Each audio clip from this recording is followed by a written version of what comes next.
The day money stopped being real. Have you ever stopped to think about what money actually is? The paycheck that hits your bank account every month? The savings you've spent years building? The balance sitting safely in your account? What if none of? Now here's an even bigger question. What if governments and central banks could create money whenever they wanted, without producing anything, without finding more gold, and without asking anyone for permission?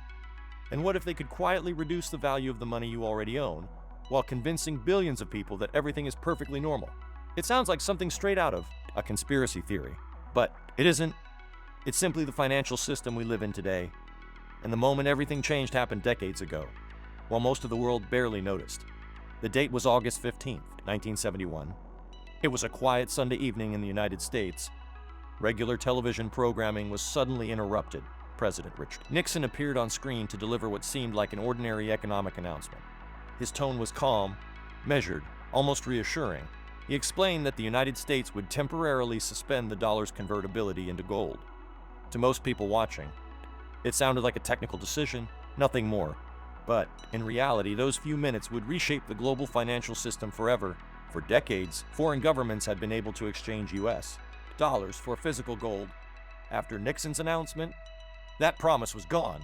He called it a temporary emergency measure, but temporary became permanent, and the world never went back. That night, money changed forever. From that moment on, the US dollar was no longer backed by gold. Its value no longer depended on something tangible locked away in vaults. Instead, it depended on trust. Trust in the government. Trust in the financial system. Trust that the paper, or today the numbers on a screen, would still hold value tomorrow. But why did this matter so much?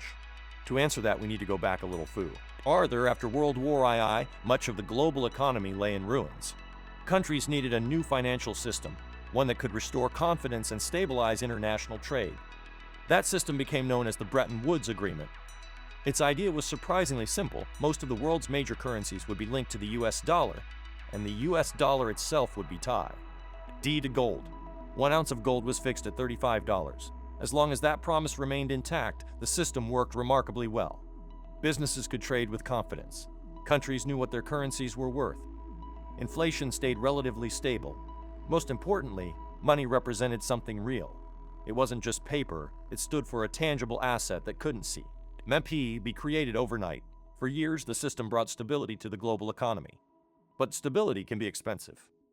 And by the late 1960s, America was spending more money than ever before. The Vietnam War was draining enormous amounts of resources. At home, ambitious social programs required billions of dollars in funding. Government spending kept growing. So did the number of dollars being printed. There was just one problem. America's gold reserves weren't growing at the same pace. The balance that held the entire system together was slowly disappearing. More and more dollars were circulating around the world, but there wasn't enough gold to back them all. Eventually, other countries began to notice. Instead of simply holding onto their dollars, they started asking for what those dollars had originally promised: gold. One by one, governments requested to exchange their dollar reserves for the precious metals stored in American vaults. And that's when the United States faced an uncomfortable reality.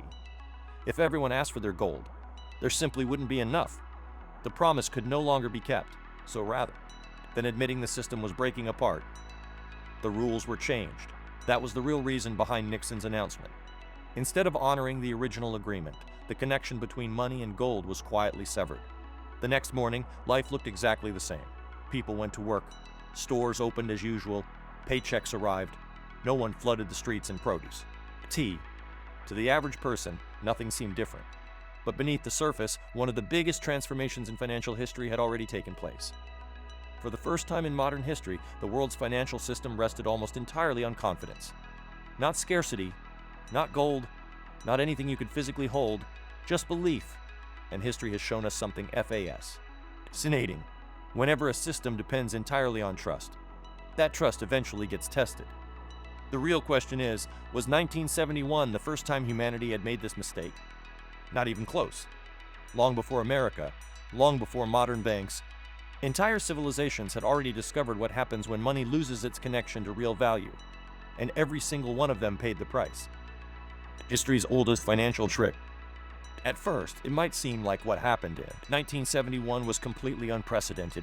A modern economy, a modern government, a modern financial system. But if you take a step back and look at history, you'll notice something remarkable. The names change, the currencies change, the empires rise and fall, yet the same pattern keeps repeating itself. Whenever money becomes disconnected from real value, ordinary people are the ones who end up paying the price. To understand why, we have to travel back nearly 2,000 years, to ancient Rome. At its peak, the Roman Empire was one of the greatest civilizations the world had ever seen. Its armies conquered continents, its roads connected nations, its economy fueled trade across Europe, North Africa, and the Middle East. But Rome's strength wasn't built on military power alone. It also depended on trust, and one of the strongest symbols of that trust was its currency, the Roman denarius, made primarily from silver. It wasn't just a coin. It represented real value.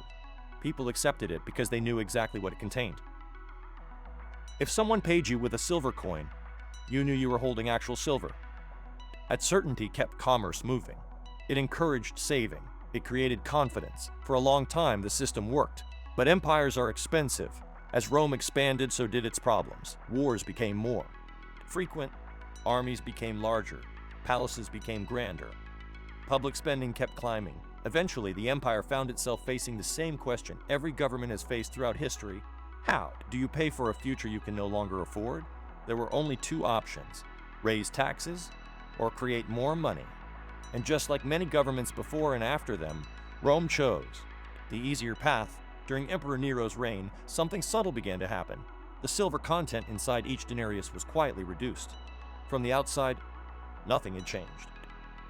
The coin looked the same, it weighed almost the same, it carried the same imperial seal, but inside, it contained less silver than before. Most people didn't notice, at least, not immediately.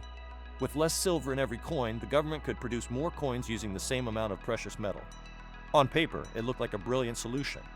The empire suddenly had more money to spend, without raising taxes, without provoking public outrage, but short-term solutions often create long-term problems. The emperors who followed Nero continued doing exactly the same thing, generation after generation. Each new ruler removed a little more silver from Rome's currency, until eventually, the denarius was little more than a bronze coin coated with a thin layer of silver. It still looked valuable, but it no longer was, and sooner or later, people figured it out. Merchants began raising prices. Families started keeping the older, purer silver coins instead of spending them. Nobody wanted to part with money that still held real value. Instead, the lower quality coins flooded the marketplace. Today, economists describe this phenomenon with a simple phrase: bad money drives out good money. Rome experienced it firsthand. Prices kept rising, confidence kept falling, trade became increasingly difficult. In some regions, people abandoned coins altogether and returned to bartering goods directly. Imagine that for a moment. One of the most powerful empires in history, reduced to exchanging goods because its own people no longer trusted its own currency. The damage wasn't just economic, it was psychological. Because once trust disappears, money stops being money. And when that happens, an entire society begins to change. But Rome wasn't the last civilization to learn this lesson. Centuries later, on the other side of the world, China would make a different experiment. This time, the problem wasn't metal, it was paper. During the Yuan dynasty, paper money began spreading across the empire on an unprecedented scale. At first, it was revolutionary. Imagine replacing heavy bags of gold and silver with lightweight pieces of paper.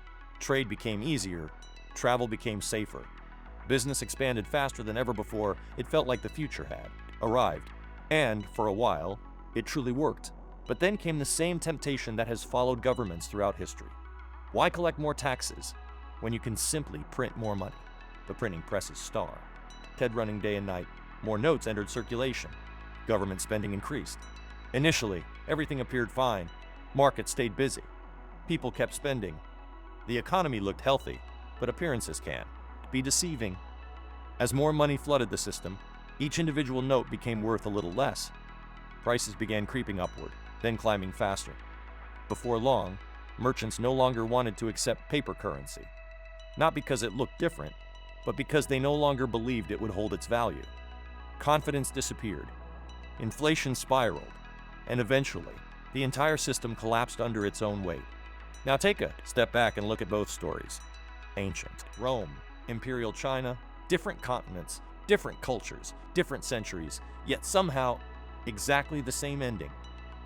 Every time rulers discovered they could separate money from real value, they did. And every time they did, the public carried the consequences. That's the fascinating part about history. Technology evolves, governments change, currencies take different forms, but human nature rarely changes at all. Which brings us back to 1971, when President Nixon ended the dollar's link to gold.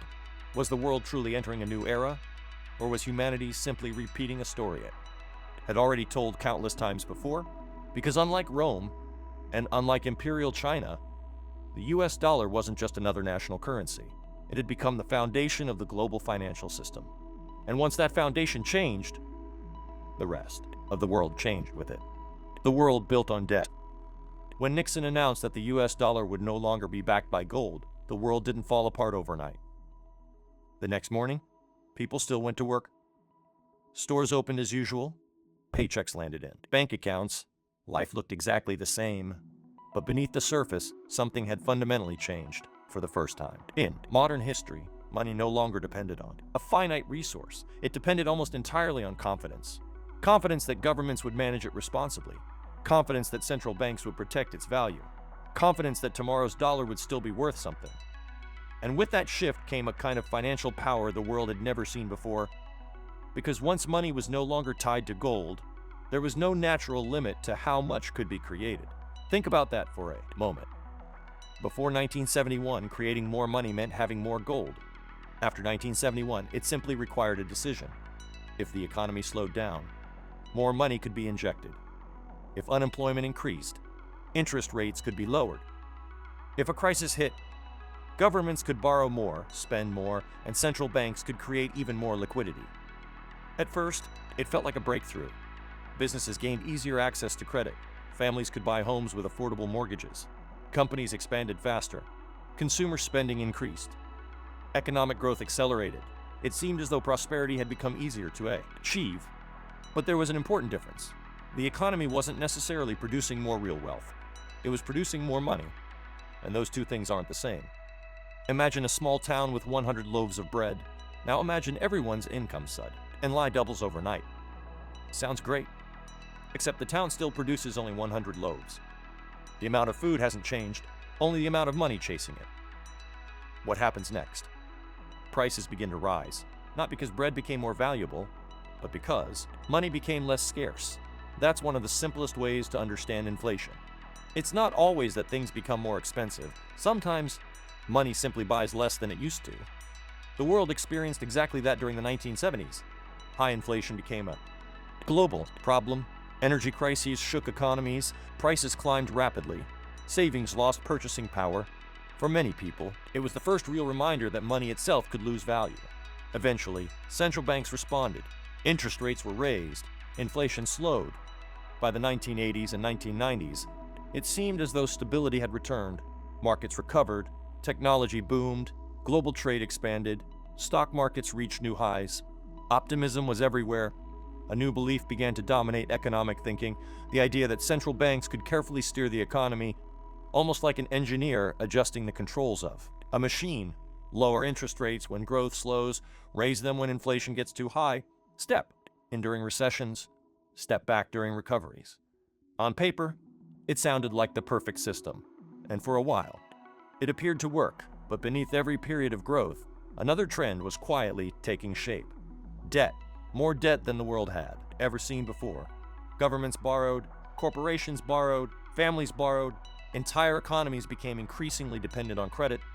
Borrowing stopped being an emergency measure. It became the engine of growth itself. Old debt wasn't always paid off. Instead, new debt replaced old debt. The system kept moving forward by continuously expanding. Think of it like riding a bicycle. As long as you're moving, you stay balanced. But the moment you stop, you risk falling. Today's financial system works in much the same way. Growth has to continue. Credit has to expand. Money has to keep flowing. Because if the cycle slows down for too long, the weaknesses underneath become impossible to ignore. And that's exactly what we've witnessed over the last few decades. In the late 1990s, the dot-com boom pushed technology stocks to extraordinary levels. Then the bubble burst. In 2008, the housing market collapsed. Major financial institutions found themselves on the edge of failure. Millions of people around the world lost their jobs, their homes, or both. How did governments respond? With the same solution they had relied on for years: lower interest rates, more lending, more intervention, more money entering the system.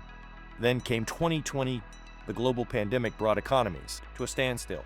Businesses closed, travel stopped, entire industries froze almost overnight. Once again, governments and central banks reached for the same tool. A sieve stimulus packages, record-breaking money creation, trillions of dollars injected into financial markets. Those measures helped prevent an immediate collapse. But they also came with consequences. Today, many people feel those consequences in everyday life. The cost of groceries, rent, housing prices, the rising price of essentials. For many families, life has become noticeably more expensive. Yes, wages have increased in many places, but often they haven't kept pace with the rising cost of living. People work harder, earn more on paper, yet somehow feel like they can afford less. That's because income isn't the whole story. Purchasing power matters just as much, and purchasing power has quietly eroded over time. Here's the strand. GE part. We're constantly told the economy is growing, GDP rises, corporate profits hit record highs, markets reach new peaks, yet many ordinary people feel financial. Why stretched? Why? Because economic growth doesn't always translate into greater financial security. Sometimes it simply reflects a system fueled by expanding debt and an ever-growing supply of money. That doesn't necessarily mean collapse is inevitable, but it does raise an important question. How long can a financial system continue expanding before it reaches its limits? Because history suggests one thing very clearly. Every system built primarily on confidence will eventually face a moment when that confidence is tested. And when that moment arrives, the consequences can spread much faster than anyone expects.